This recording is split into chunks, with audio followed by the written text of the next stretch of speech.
Madame, Monsieur, bonjour, bienvenue dans Chine-France, le journal, votre émission quotidienne d'information sur la Chine. Tout de suite, les titres de ce journal. La Chine ne communiquera plus les cas asymptomatiques de Covid-19. Reportage sur une société qui fournit des véhicules verts chinois qui transportent les supporters pendant la Coupe du Monde au Qatar. En partenariat avec Alibaba, la Thaïlande lance sa première zone de libre-échange numérique. China Southern Airlines lance une ligne directe entre Shenzhen et Amsterdam. La première exposition immersive en réalité augmentée sur la cathédrale Notre-Dame a ouvert à Shanghai. La Commission nationale de la santé a annoncé qu'elle ne divulguerait plus le nombre de porteurs de la Covid-19 asymptomatiques et qu'elle faisait campagne pour une deuxième série de rappels pour les personnes âgées et vulnérables. Étant donné que les tests Covid-19 sont désormais effectués sur la base du volontariat, il est jugé impossible de suivre le nombre réel de porteurs asymptomatiques. C'est pourquoi la Commission nationale de la santé cesse la publication de telles statistiques. En outre, la Commission lancera une deuxième série de rappels pour les personnes appartenant à des groupes à haut risque et pour les personnes de plus de 60 ans. 6 mois seront nécessaires entre le premier et le deuxième rappel. Les patients atteints de maladies graves et les personnes à faible immunité, entre autres, sont éligibles à la vaccination. Des centaines de bus électriques fabriqués par Yutong, premier producteur chinois de véhicules utilitaires, fournissent des services de navette aux officiels, aux médias et aux fans de la Coupe du Monde. Reportage. Des flottes de bus électriques transportent des fans de football jusqu'au stade Big Golden Ball au Qatar. C'est la première fois que des bus à énergie propre sont utilisés comme principal service de transport dans un événement sportif mondial de premier plan. Et ces 888 bus électriques fabriqués en Chine, circulant dans les rues du Qatar, proviennent d'une usine de fabrication située dans la province du Henan, dans le centre de la Chine. Yutong exportait déjà des bus électriques vers plus d'une vingtaine de pays avant de signer l'accord pour la Coupe du Monde. Mais pour le Qatar, connu comme étant l'un des plus grands producteurs mondiaux de gaz naturel et de pétrole, conclure un accord portant sur des véhicules à énergie nouvelle était particulièrement important.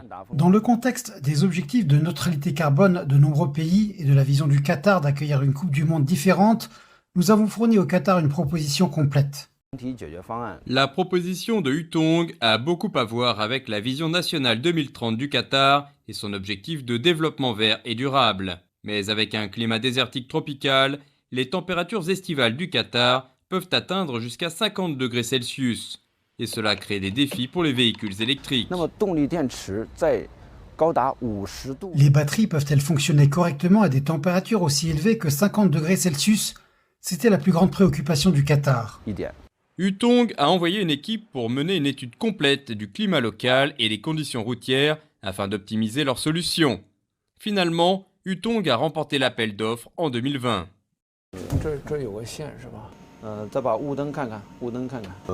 Nos clients ont toujours des normes élevées et passent tout au peigne fin. Je me souviens quand le client qatari a trouvé une petite marque sur le plancher du bus et nous a demandé de remplacer tout le plancher.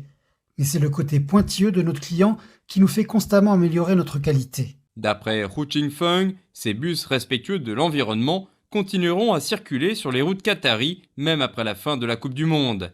Et la société prévoit d'y construire une usine afin d'aider le pays à progresser vers un avenir plus vert.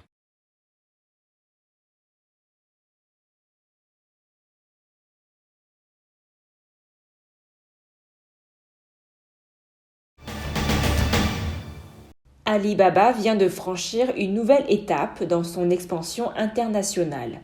Le 8 décembre, IWTP, The Electronic World Trade Platform, un programme de coopération publique-privée initié par le géant de l'e-commerce chinois et le gouvernement thaïlandais, ont lancé la première zone de libre-échange numérique du pays, 4 ans après la signature du mémorandum d'accord sur la coopération.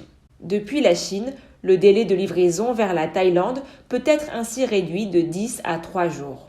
La zone de libre-échange numérique se situe dans le corridor économique de l'Est du pays et s'étend sur une superficie de 40 000 m².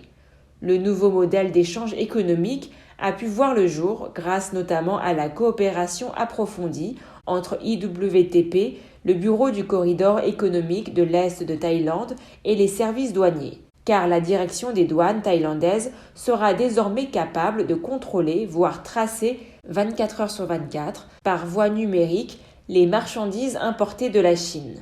Depuis des années, la Thaïlande envisage de booster l'économie numérique et d'accélérer la transformation numérique dans tous les secteurs, dans l'objectif de construire éventuellement une Thaïlande digitale. Selon le quotidien thaïlandais Bangkok Post, la valeur créée par l'économie numérique pourrait atteindre 360 milliards d'euros d'ici la fin de l'année en Thaïlande.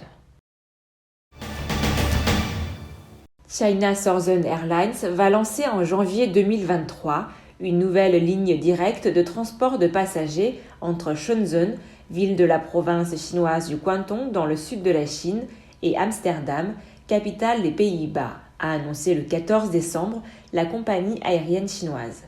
Plus précisément, 2 vols aller et 2 vols retour seront exécutés chaque semaine avec des A330 les lundis à partir du 2 janvier, puis les mercredis à partir du 11 janvier.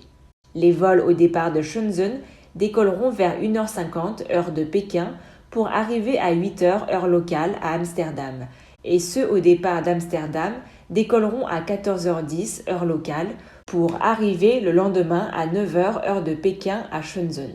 Amsterdam est une ville escale pour de nombreux vols internationaux.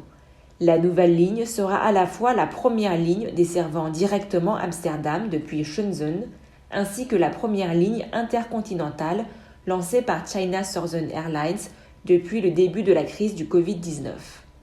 En outre, à la demande du gouvernement chinois pour relancer progressivement les services de transport aérien, China Southern Airlines a déjà rétabli depuis 2021 4 lignes internationales de transport de passagers qui relient respectivement Shenzhen à Jakarta, Moscou, Dubaï et Singapour.